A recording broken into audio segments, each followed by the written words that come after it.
Hello and welcome to the show. Tonight, we celebrate 50 years of CKSA with a special look back at our history and the people who made the station into what it is now. That's coming up tonight on Around the Region.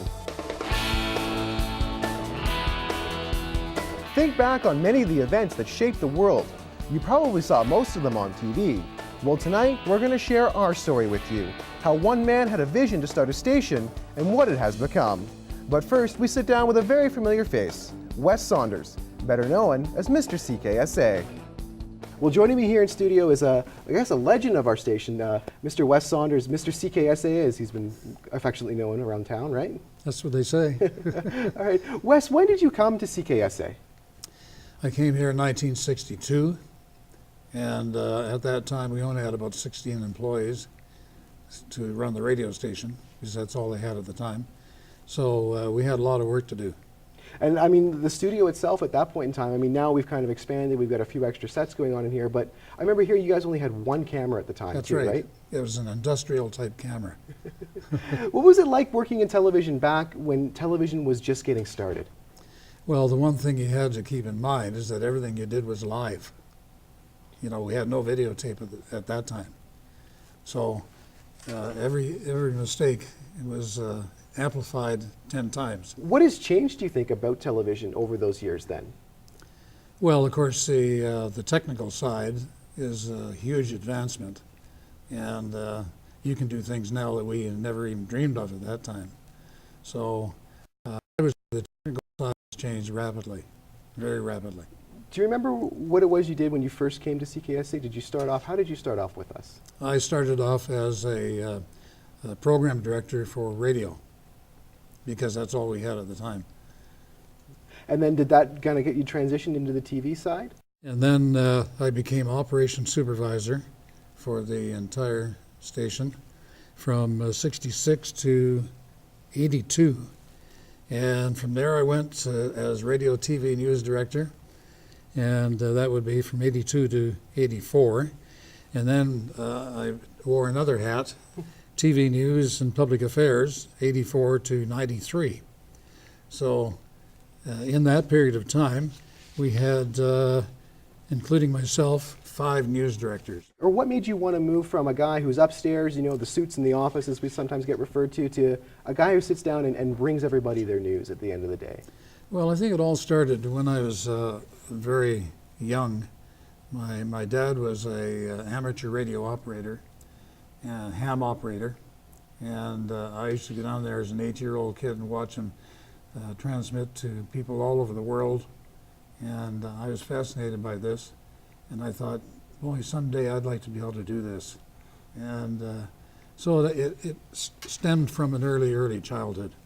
What was it like being the guy who brought everybody their news? I mean, at the time when CKSA first came on the air, there was no other television service here. Mm-hmm. You were, you know, kind of the face there for the longest time. We served a large territory, as you know, all these southern and eastern and western communities, a large territory. So we had quite a large responsibility. Television was expanding rapidly. Mm-hmm. Things were changing so quickly. Was it nice to see that happen? Was it kind of cool to be there for that? Oh, sure. To be part of it. Yeah. Yeah. For a guy like me, like I read about stuff like that in books and all that kind of stuff, and learn about the history of our industry, and to be able to sit across from a guy who basically pioneered it is kind of an honor for me. What do you hope that you kind of pass on as knowledge to the next generation?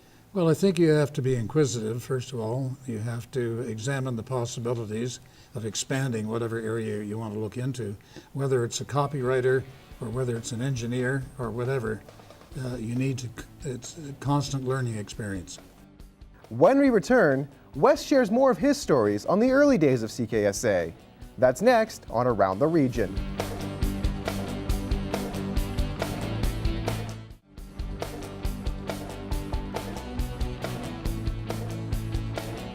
When you think back, what do you think your fondest memory has been of working here for CKSA and being involved with the CKSA family? Well, I think it was an experience of setting a certain standard, I suppose.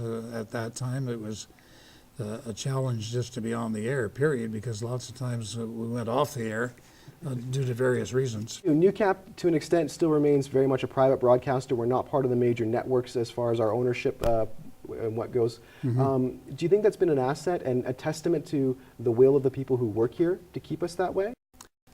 I think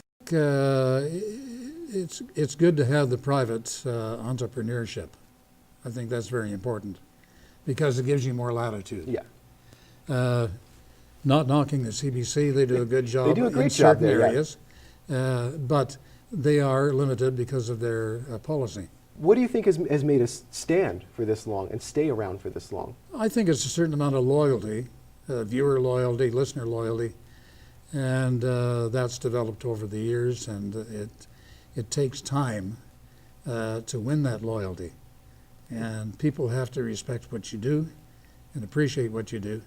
And when you get to that stage, you're on your way. Well, I was going to say, it is our trust in the community, and our community trusts us that keeps us employed and keeps us going, right? Right on.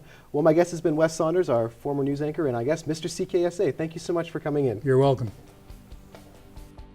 After the break, we continue to celebrate 50 years of CKSA, and we'll introduce you to the founder of the station, Art Shortell.